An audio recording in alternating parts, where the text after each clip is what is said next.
Assalamualaikum warahmatullahi wabarakatuh. Halo teman-teman semuanya.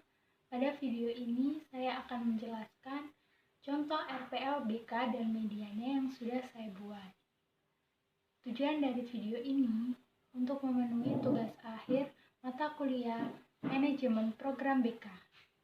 Selamat menonton dan semoga bermanfaat untuk teman-teman semuanya. Ini adalah contoh RPL yang sudah saya buat. Rencana pelaksanaan layanan daring bimbingan klasikal semester ganjil tahun pelajaran 2021 sampai dengan 2022. Komponen layanan dasar bidang sosial. Topik yang saya ambil di sini adalah lingkup pertemanan. Jenis tertutup kelas 11 semester ganjil. Durasi waktu yang diperlukan adalah 1 kali 40 menit. Yang pertama ada tujuan layanan. Tujuan umumnya, peserta didik dapat memilah-milah lingkup pertemanan dengan baik. Kemudian tujuan khususnya, peserta didik dapat menyeleksi lingkup pertemanan. Yang kedua ada metode alat dan media. Metode yang digunakan secara daring, alat dan medianya menggunakan laptop, HP, alat tulis, serta video animasi yang sudah dibuat oleh guru BK. Video animasi yang saya buat di sini menggunakan aplikasi Powtoon. Dan yang terakhir adalah sistem menggunakan Google Classroom dan Google Meet. Yang ketiga ada langkah-langkah kegiatan layanan. Yang pertama adalah tahap awal. Di sini, sebelum melakukan bimbingan klasikal, guru BK memberikan salam dan berdoa agar bimbingan klasikal dapat berjalan dengan lancar. Yang kedua, guru BK menyapa peserta didik serta melakukan absensi. Guru BK juga dapat bertanya pada peserta didik apakah terhalang oleh jaringan atau sudah lancar. Dan yang terakhir adalah menyampaikan topik materi sebelum masuk dalam materi inti. Di sini guru BK memberitahu pada peserta didik bahwa topik dalam bimbingan klasikal kali ini adalah lingkup pertemanan. Kemudian guru BK juga dapat memberikan kesempatan untuk peserta didik 1 atau 2 orang untuk menyampaikan pendapatnya tentang lingkup pertemanan yang mereka ketahui.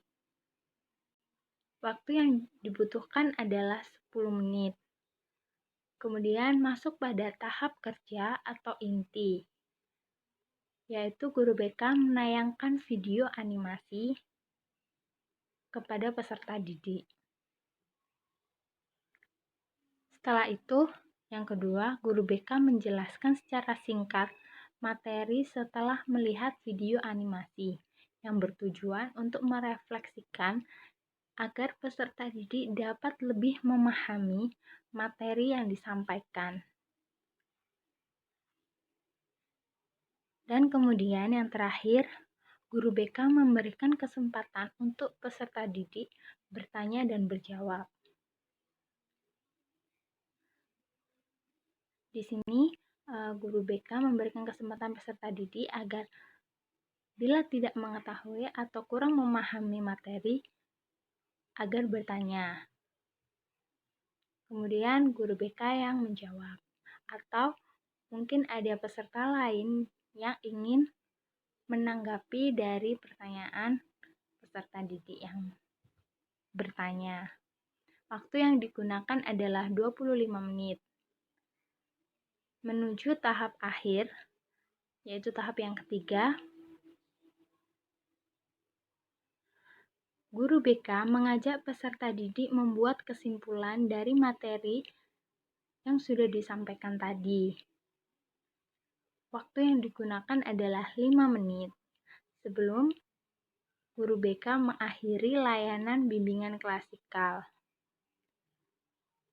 Jika memang sudah membuat kesimpulan dan merasa peserta didik paham, guru BK dapat mengakhiri layanan dengan berdoa, mengucap syukur, dan salam. Setelah itu, yang keempat adalah evaluasi. Ada evaluasi proses dan evaluasi hasil. Di sini, evaluasi dilakukan setelah melakukan proses konseling dengan menggunakan layanan, yaitu layanan dasar yang bimbingan klasikal yang sudah dilaksanakan. Di sini evaluasi prosesnya memperhatikan proses layanan, terutama keaktifan dan sikap peserta didik ketika mengikuti bimbingan klasikal daring. Kemudian evaluasi hasilnya untuk mengetahui pemahaman peserta didik mengenai lingkup pertemanan. Jadi ini adalah contoh RPL yang sudah saya buat. Kemudian saya akan menayangkan media yang sudah saya buat.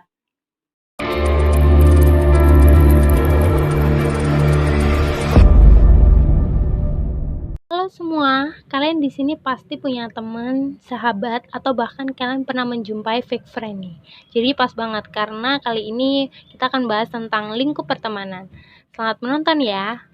Pernah nggak sih merasa stres karena hubungan pertemanan? Entah berantem sama sahabat atau ada hal yang disembunyiin dari sahabat. Karena kita udah ngerasa nggak nyaman aja buat cerita. Atau bahkan kita tahu nih bahwa ada temen yang fake ke kita. Pasti banyak banget yang ngalamin hal yang sama, yaitu berada dalam hubungan pertemanan yang fake. Atau biasa disebut dengan fake friend, yaitu teman yang di depan kita baik, suportif, tapi suka buat gosip di belakang kita atau bocorin rahasia kita ke orang lain. So, pasti itu yang buat kita stres juga, kadang ngerasa sulit aja percaya sama orang lain. Aman gak ya cerita ke dia, apa dia teman yang baik buat kita?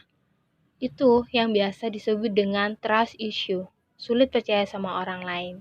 Jadi, yuk sama-sama mengevaluasi bagaimana dengan pertemanan yang sedang kita jalani.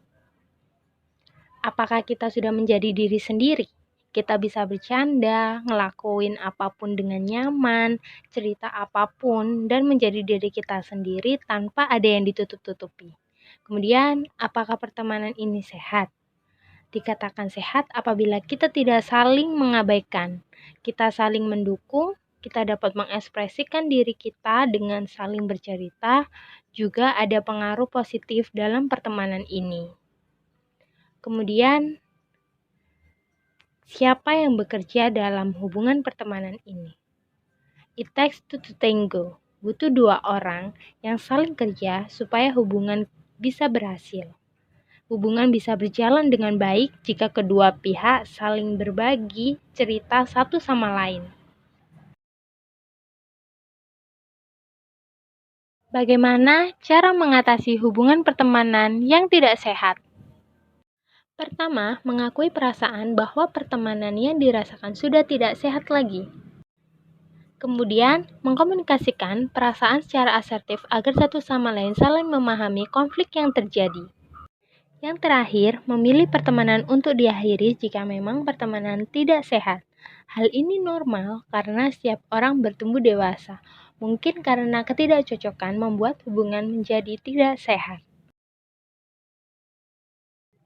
Yuk menuju pertemanan yang ideal, di mana kita jadi saling mendukung satu sama lain dan kita bisa jadi diri kita sendiri. Semangat!